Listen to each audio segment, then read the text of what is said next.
Good morning, everybody. Sarah Winstead here, bikini athlete and coach for Pro Physique. Welcome back to my channel. Today is Friday. It is one of my rest days, but we're at the gym because today is core day. You guys have been asking for a core training video. This is something that I've recently added back into my training 2 days a week. And I'll show you guys every single exercise that I do currently. And obviously you don't have to follow it exactly, but I feel like the one I have right now, the core workout, is really good for hitting all three of your top abs as well as the deep abs, transverse abdominis. That's the ones we stretch out when we have a baby and things like that too. The deep core, those are the ones that are worked really well with things like vacuums. And I'm still doing vacuums, and I have a vacuums video that I'll link below if you guys are interested in watching that video. I think vacuums are very important for core tightness and core structure on stage. But then if you want, the abs to pop a little bit more on stage, obviously the more core you do, the more developed abs you have, it's not going to show. It's not going to reduce body fat in that area. What do they say? Abs are made in the gym, but revealed in the kitchen. Obviously, you're going to diet down and reveal the abs that you have and things like that. And it's also not about always having the abs. But it's fantastic overall to implement core training for things like low back pain, to strengthen those kinds of areas as well, and also for things like posture. As we age, we tend to go forward a little bit too. And I always say, perk up, amplitude, and puff that chest a little bit too. And having a strong core can help you do that. And so I wanted to share with you guys my current core training workout. If you guys have any questions, just let me know. But let's head in and start the workout.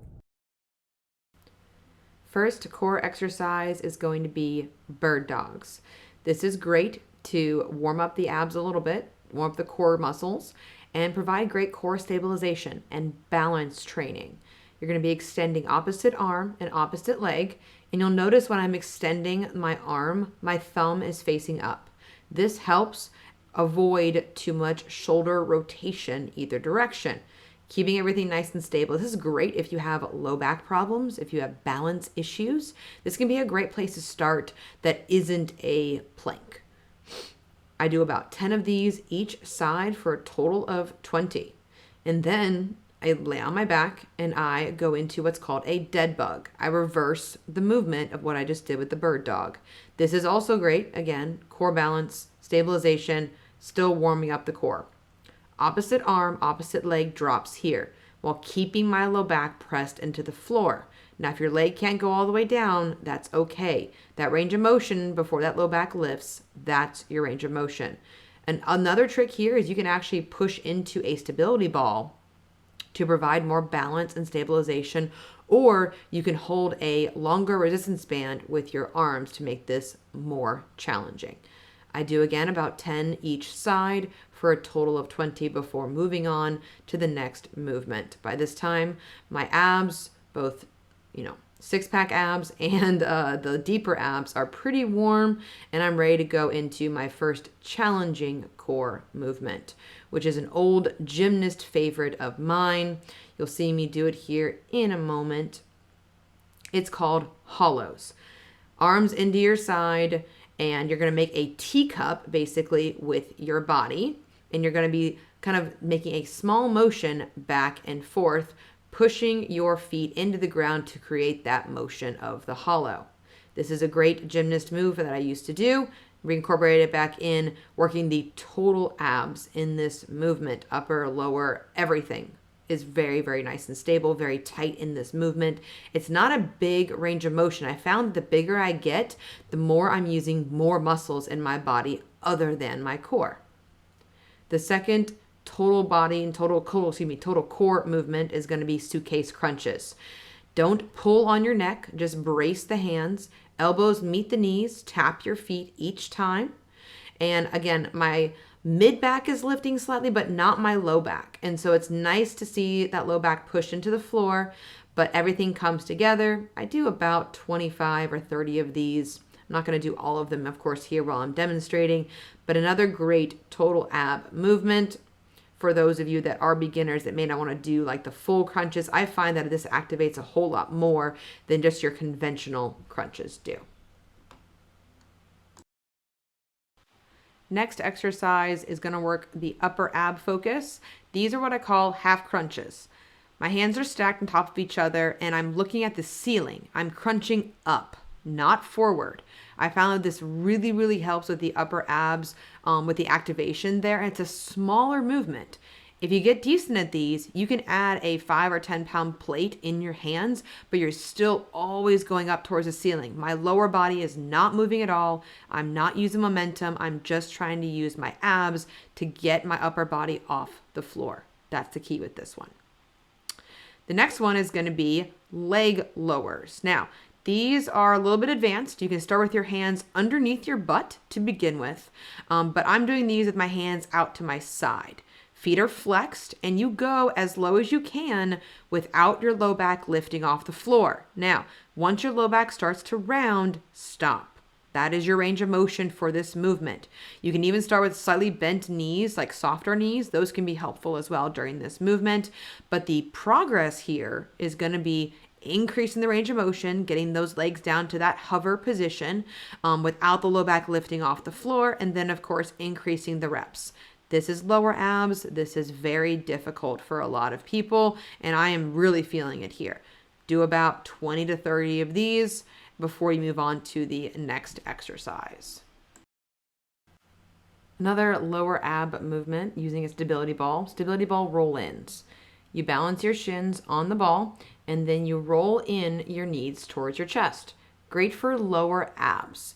Now, this is a more advanced movement for lower abs. You're maintaining a nice plank position, but of course your upper abs are still stabilizing. So this is a great movement to start with. And then if you want to challenge yourself, you can go into the move that I do next, which is stability ball roll ups. This is when we make it a little bit more challenging. We actually take our hips and raise them up using our lower abs and then balancing the tiptoes of your feet on the ball. Very advanced. Don't try this at home unless you have some experience. And at the end of this, you can actually stack your hips over your shoulders and actually try to go into a handstand. It's a great core movement. The yogis do this very well. I attempted it at the end and pretty much got it.